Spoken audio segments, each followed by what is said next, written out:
Rumah sakit lapangan di Sheikh Zayed, Mesir siap digunakan untuk warga Gaza yang terluka. Rumah sakit yang terletak 14 km dari Gaza ini dilengkapi dengan 20 tempat tidur, ruang operasi, dan unit medis tambahan. 3 hunian rumah sakit telah dialokasikan untuk menampung para korban luka Gaza. باصين لهذه المرحلة فقط، لا احنا باصين للسيناريوهات القادمة. ماذا بعد تشغيل المعبر واستقبال المصابين ودخول المساعدات زي ما انتم شايفين النهارده الحمد لله يعني دخل كمية كبيرة جدا من المساعدات. ماذا بعد؟ طب امتى هيتم فتح المعبر للعالقين؟ لا ده هيتم ان شاء الله في خلال ايام بعد استقبال المصابين طبقا للتنسيقات المرحلة الثانية التفاوض اللي بيتم ما بين الجانب الاسرائيلي والجانب. Perlintasan Rafah antara Mesir dan Gaza telah menjadi gerbang utama untuk mengirimkan pasokan bantuan hingga mengangkut pasien yang terluka. Sementara, otoritas Israel mengonfirmasi bahwa persiapan sedang dilakukan untuk membuka penyeberangan Rafah. Pemirsa, unjuk rasa bela Palestina berujung ricuh di Barcelona, Spanyol. Polisi menahan 15 orang dalam aksi unjuk rasa tersebut.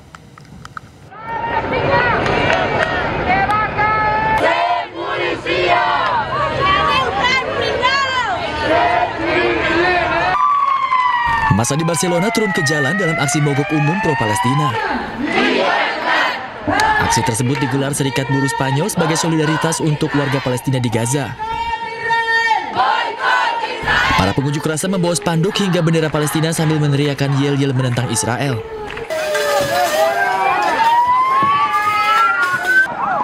Aksi yang awalnya berjalan damai berubah ricuh dengan bentrokan dan pembakaran. Mereka merusak gerai makanan cepat saji, kendaraan polisi, hingga membakar tempat sampah untuk memblokir jalan. 15.000 orang ikut serta dalam demonstrasi tersebut, sementara penyelenggara mengklaim jumlah peserta mencapai 50.000 orang. Sebanyak 15 orang ditangkap oleh polisi Catalonia setelah bentrokan tersebut. Serangkaian serangan udara Israel menggempur Lebanon Selatan pada Kamis waktu setempat. Serangan yang disebut menargetkan infrastruktur Hizbullah ini mengakibatkan 1 orang tewas dan 7 orang terluka.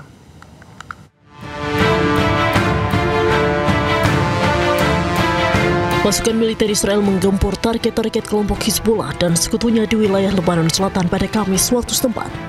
Kementerian Kesehatan melaporkan setidaknya 1 orang tewas dan 7 lainnya terluka dalam serangan tersebut. Rekaman menunjukkan petugas pemadam kebakaran berjuang memadamkan api besar di Ansar setelah serangan rudal terhadap fasilitas industri. Beberapa truk pemadam kebakaran bergegas ke lokasi kejadian, sementara kru berupaya mengendalikan api. Militer Israel melancarkan sedikitnya 12 serangan rudal terhadap wilayah Lebanon Selatan dan Timur. Di antaranya menyerang distrik Marjayon, Sidon, Nabateh, Bin Jebil, dan Baalbek. Tentara Israel mengklaim serangan itu menargetkan lokasi yang digunakan untuk menyembunyikan aktivitas teror oleh Hizbullah. Presiden Lebanon pun mengecam serangkaian serangan Israel yang dinilai sebagai pelanggaran kesepakatan gencatan senjata yang berlaku sejak November tahun lalu. Pemirsa, PT KAI Komuter membenarkan adanya kepulan asap yang keluar dari gerbong 8 KRL jurusan Bogor, Jakarta Kota di Stasiun Tanjung Barat, Jakarta Selatan pagi tadi. Rangkaian kereta bermasalah dibawa ke Dipo Manggarai untuk diperiksa lebih lanjut.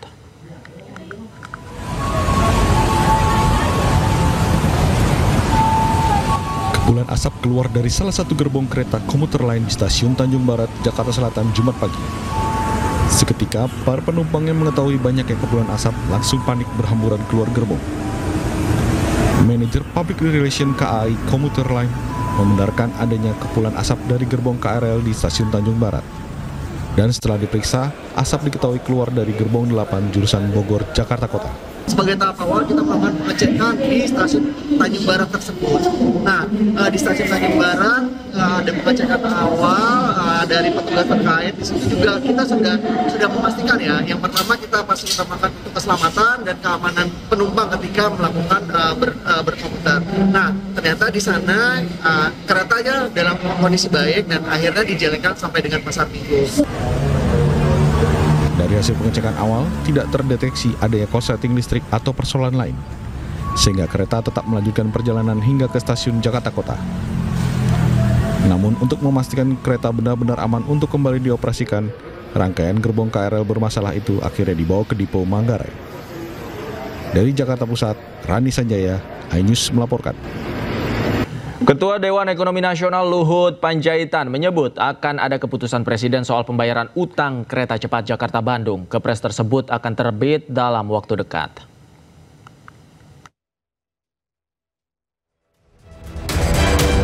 Ketua Dewan Ekonomi Nasional Luhut Binsar Panjaitan mengungkapkan, permasalahan utang proyek kereta cepat Jakarta-Bandung serupa dengan proyek LRT Jabodebek. Luhut telah mengusulkan skema pembayaran utang kereta cepat Jakarta-Bandung kepada CEO Danantara Rosan Ruslani. Bahkan ia percaya diri dalam waktu dekat akan terbit Kepres tentang hal tersebut.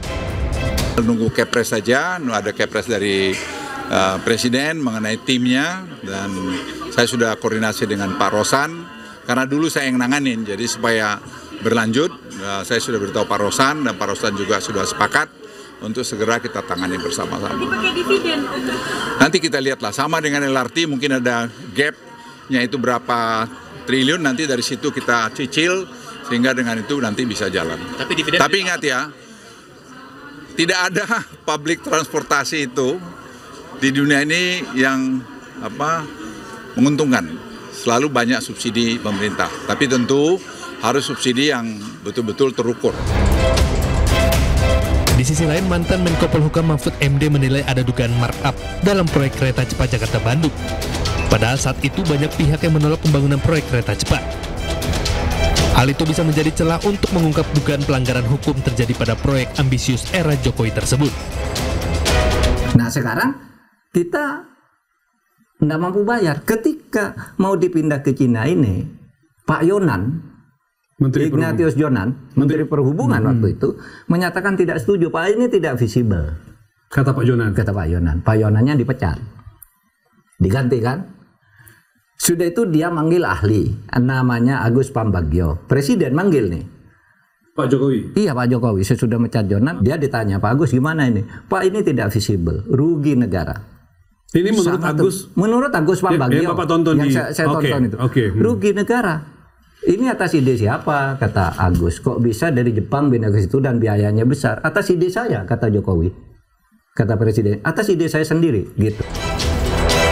PT KCIC, Kereta Cepat Jakarta-Bandung, menyisakan utang dengan jumlah fantastis.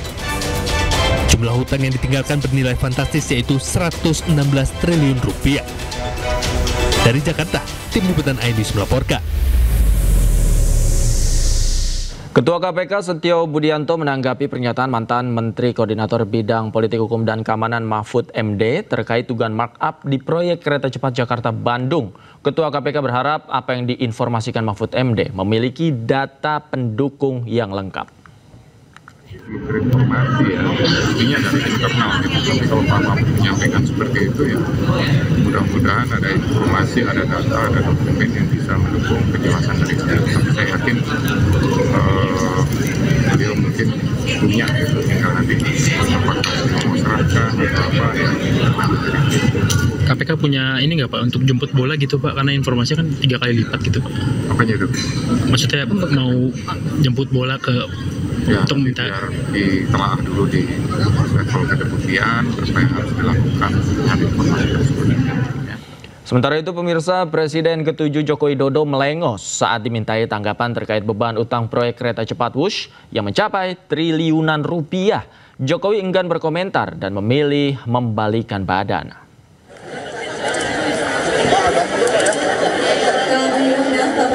Hari ini saat menghadiri Disnatalis Fakultas Kehutanan UGM Yogyakarta, Presiden ke-7 Jokowi ditanya terkait kereta cepat Wush.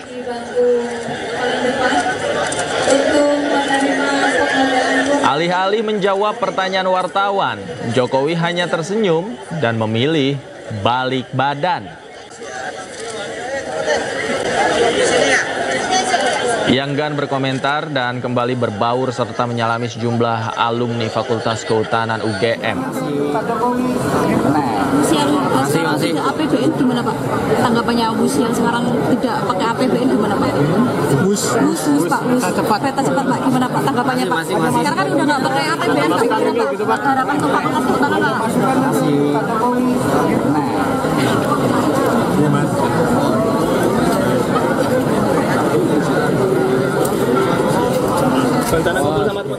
Pemirsa, saling lempar kewajiban bayar utang kereta cepat Jakarta-Bandung terjadi. Menteri Keuangan tetap enggan bayar utang PT KCIC menggunakan APBN.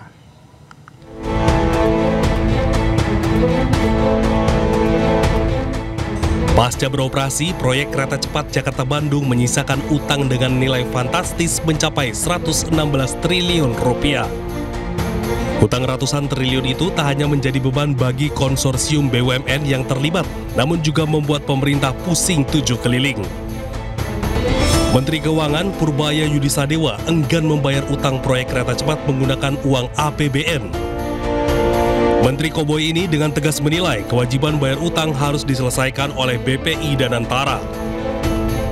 Begini, bukan utang yang nggak dibayar, kan pemerintah apa? Kalau dulu kan semuanya pemerintah yang tadinya begitu kan, tapi ketika udah dipisahkan dan seluruh dividen masuk ke Danantara, Danantara cukup mampu untuk membayar itu. Jadi bukan nggak dibayar utangnya, dibayar tapi Danantara bukan APBN. Sikap Menteri Keuangan membuat Danantara mau tak mau harus membayar utang PT KCIC. Tak hanya utang, pemerintah dan otoritas terkait juga harus mengusut dugaan markup pada proyek ini yang membuat beban utang membengkak dan merugikan negara. Dari Jakarta, Tim Liputan iNews melaporkan. Sementara itu, meski mendukung langkah Menteri Keuangan Purbaya menolak bayar utang WUS dengan APBN, Menko Polhukam Mahfud MD mengingatkan akan ancaman kedaulatan bangsa akibat utang WUS yang terus membengkak. Mahfud meminta Purbaya untuk mencari jalan keluar dan serta negara menyelesaikan secara hukum. WUS ini mengancam masa depan kedaulatan kita, bangsa kita, rakyat kita, dan sebagainya, karena ini hutang yang sangat besar dan sangat aneh, merupakan satu bisnis B2B, bisnis to bisnis, BUMN dan BUMN sana. Tetapi sekarang hutangnya bertambah terus, bunga hutangnya aja setahun itu 2 triliun. Bunga hutang saja. Sementara dari tiket hanya mendapat maksimal 1,5 triliun. Jadi setiap tahun bertambah kan? Bunga berbunga terus, negara nombok terus. Saya khawatir, kenapa nih saya anggap ini bagus si Purbaya demi rakyat. Tapi juga harus diingat itu akibatnya sangat berbahaya bagi rakyat. Karena misalnya kita gagal bayar, itu kan berarti Cina harus ngambil tuh. Ini punya saya kalau gitu. Tapi kan tidak mungkin ngambil barang di tengah kota, gitu kan? Pasti dia minta kompensasi ke samping, misalnya Natuna Utara. Karena itu pernah terjadi ke Sri Lanka. Sri Lanka juga melakukan kayak gini, ya, membangun pelabuhan, tidak mampu bayar, pelabuhannya diambil sampai sekarang oleh Cina karena Anda tidak bayar. Gitu. Ini kan bisa minta Natuna Utara yang sedang konflik. Yang di tengahnya dia ada konflik, terus di sini kan bisa merambah ke kita. Kalau merambah ke kita ini masuk ke daerah kita yang tidak masuk dalam konflik. Di Natuna Utara itu yang tidak masuk dalam konflik misalnya, lalu membangun pangkalan di sana selama 80 tahun.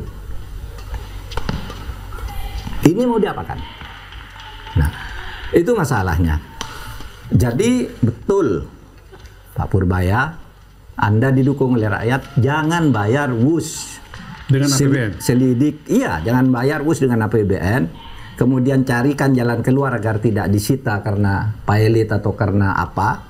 Tetapi masalahnya selesaikan secara hukum agar tidak terjadi lagi kepada anak bangsa kita. Karena kalau betul nanti sampai misalnya Natuna Utara diambil. Ini kekhawatiran Pak Mahfud ya, jangan sampai itu terjadi. Iya, atau satu wilayah diminta sebagai kompensasi. Itu adalah pelanggaran terhadap ideologi dan konstitusi.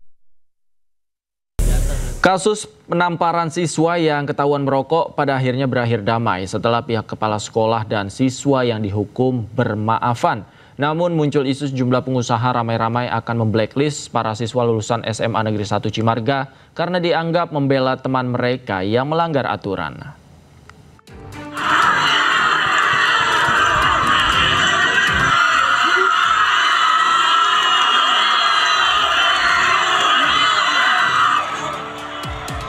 Kontroversi mengenai tindakan indisipliner siswa SMA Negeri 1 Cimarga, Kabupaten Lebak, Banten menarik perhatian publik. Ratusan pelajar sekolah tersebut melakukan aksi mogok belajar sebagai bentuk protes terhadap kepala sekolah yang menampar siswa yang ketahuan merokok.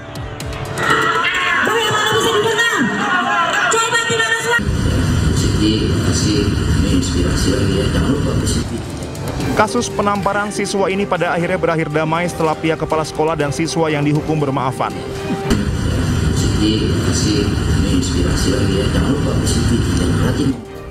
Gubernur Banten Andra Soni akan kembali mengaktifkan Dini Fitri sebagai Kepala SMA Negeri 1 Cimarga. Sementara itu, di media sosial, sebagian besar netizen mengkritik keras aksi solidaritas para siswa SMA Negeri 1 Cimarga karena dianggap membela teman mereka yang melanggar aturan. Bahkan sejumlah netizen yang mengaku memiliki usaha akan memblacklist para siswa lulusan SMA Negeri 1 Cimarga. Netizen menilai aksi membela pelanggaran justru mencerminkan sikap bertentangan dengan nilai-nilai disiplin dan tanggung jawab yang dibutuhkan dunia kerja.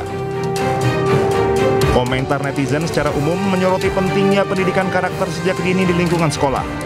Kebiasaan melanggar aturan jika dibiarkan dikhawatirkan akan terbawa hingga ke dunia kerja. Tim Liputan Anyus melaporkan. Kuasa hukum CEO Lokataru Del Pedro Marhaen membacakan permohonan pra-peradilannya di Pengadilan Negeri Jakarta Selatan. Mereka meminta Del Pedro dibebaskan dari tahanan Polda Metro Jaya.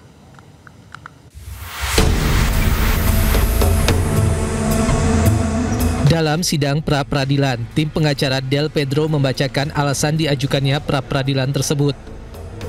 Alasannya adalah berkaitan dengan surat perintah penyidikan Del Pedro yang dikeluarkan pada 29 Agustus 2025 yang dinilai janggal. Pasalnya Del Pedro tak pernah diperiksa sebagai saksi, namun ia langsung dijemput paksa oleh polisi. Kuasa hukum juga menyoroti sikap majelis hakim yang meminta Del Pedro tak hadir dalam sidang.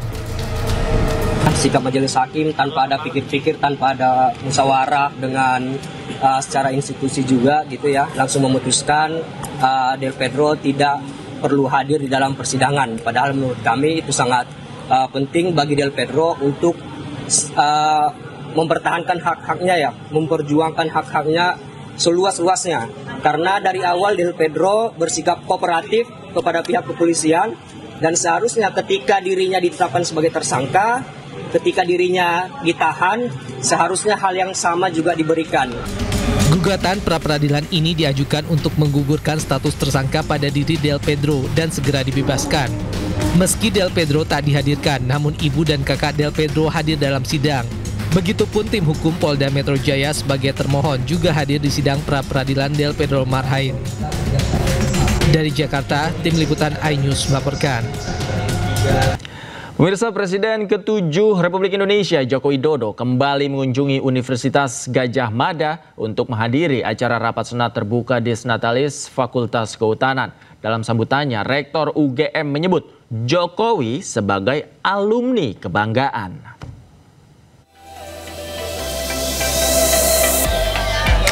Joko Widodo, Presiden ke-7 Republik Indonesia menghadiri rapat senat terbuka Disnatalis ke-62 Fakultas Kehutanan UGM. Rapat senat digelar di auditorium Fakultas Kehutanan. Dengan mengenakan batik coklat dan peci, Jokowi datang dan duduk di kursi barisan paling depan. Terpantau pidato Disnatalis disampaikan Menteri Kehutanan RI Raja Juli Antoni. Rapat dihadiri pula jajaran pimpinan universitas seperti Rektor UGM Ova Emilia, Wakil Bupati Sleman Danang Maharsa, dan Wakil Bupati Gunung Kidul. Diketahui Joko Widodo merupakan alumni Fakultas Kehutanan Angkatan 1980.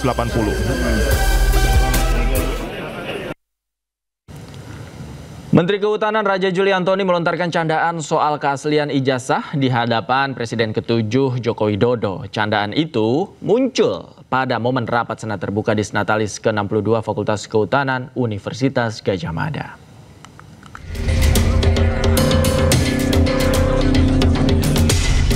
Menteri Kehutanan Raja Juli Antoni melontarkan candaan soal keaslian ijazah di hadapan Presiden ke-7 Republik Indonesia Joko Widodo pada momen rapat senat terbuka Disnatalis ke-62 Fakultas Kehutanan Universitas Gadjah Mada.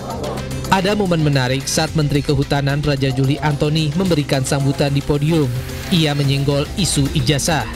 Candaan Raja Juli sontak disambut dengan gelak tawa hadirin yang datang. Yang sama-sama kita hormati, kita banggakan, kita cintai Bapak Presiden Republik Indonesia ke-7, Bapak Insinyur Haji Joko Widodo. Saya dapat konfirmasi dari staf saya, Pak Jokowi akan datang, pasti datang hari ini. Sejak itu perut saya mules. Sampai 11 malam saya bilang coba diperbaiki lagi slide saya segala macam. Tapi karena buru-buru nampaknya malah lebih jelek dari aslinya. Yang saya hormati Bapak Wakil Menteri Kehutanan Republik Indonesia, Bapak Rohmat Marzuki. Alhamdulillah ini alumni Fakultas Kehutanan UGM yang insya Allah ijazahnya asli. Meski demikian, Raja Juli tidak menyinggung nama Jokowi. Ia melontarkan candaan soal ijazah setelah memperkenalkan Wakil Menteri Kehutanan Rohmat Marzuki. Tim Liputan iNews melaporkan.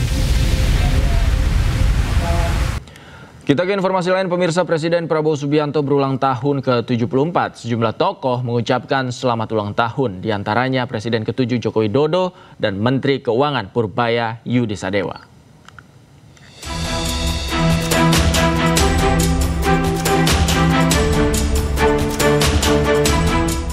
Hari ini, Presiden Prabowo Subianto berulang tahun ke-74. Presiden ke-7 RI Joko Widodo mengucapkan selamat ulang tahun di sela-sela kehadirannya pada acara Dies Natalis Fakultas Kehutanan UGM Yogyakarta di Sleman pada Jumat siang. Mengucapkan selamat ulang tahun yang ke-74 kepada Bapak Presiden Prabowo Subianto. Semoga beliau selalu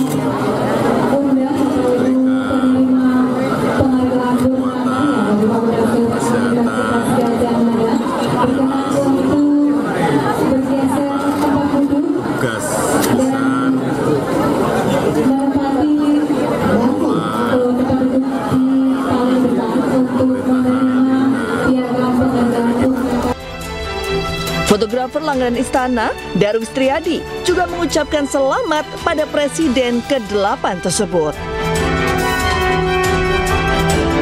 Selamat ulang tahun yang ke-74 Bapak Prabowo Subianto, Presiden Republik Indonesia.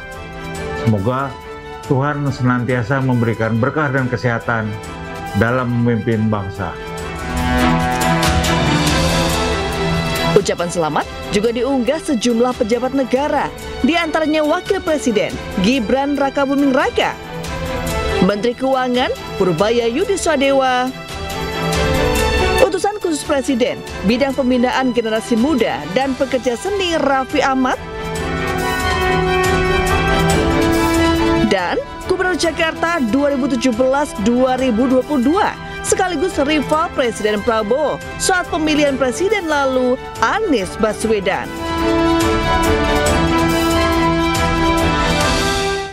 Sosok Presiden Prabowo Subianto tak bisa lepas dari latar belakang dunia militer dan darah kebangsaan yang kuat. Namun di sisi lain, ia juga dikenal sebagai pecinta kucing. Dan pemirsa, informasi yang akan hadir ini sekaligus menutup jumpa kita di iNewsroom malam hari ini. Temukan informasi-informasi terbaru lainnya di www.inews.id. Cuplikan tayangan berita iNews juga dapat Anda saksikan di kanal YouTube @officialinews. Sesaat lagi rekan saya, Reni Arumsari, akan hadir dalam program iNews Prime.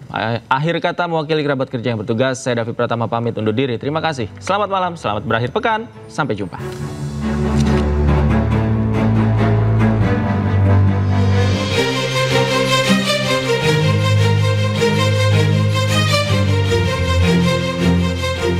Presiden Prabowo yang lahir pada 17 Oktober 1951 menghabiskan masa kecil di sejumlah negara mengikuti ayahnya Sumitro Joyo Hadikusumo. Setelah Prabowo menyelesaikan studi menengahnya di luar negeri, Prabowo lulus dari Akademi Militer Nasional tahun 1974. Prabowo memiliki darah kebangsaan yang kuat. Sang kakek, Raden Mas Margono Joyo Hadikusumo, merupakan pengikut Budi Utomo, anggota Badan Penyelidik Usaha-Usaha Persiapan Kemerdekaan Indonesia (BPUPKI), merupakan pendiri serta direktur pertama Bank BNI. Sementara ayahnya, Sumitro Joyo Hadikusumo, adalah ekonom dan pernah menjadi Menteri Perindustrian di Kabinet Nasir tahun 1952 dan Menteri Keuangan pada Kabinet Wilopo. Di sisi lain, Presiden Prabowo juga dikenal sebagai pecinta kucing. Kucing kesayangannya Bobby Kertanegara bahkan kerap hadir saat Presiden Prabowo beraktivitas dan menemui sejumlah tamu kenegaraan.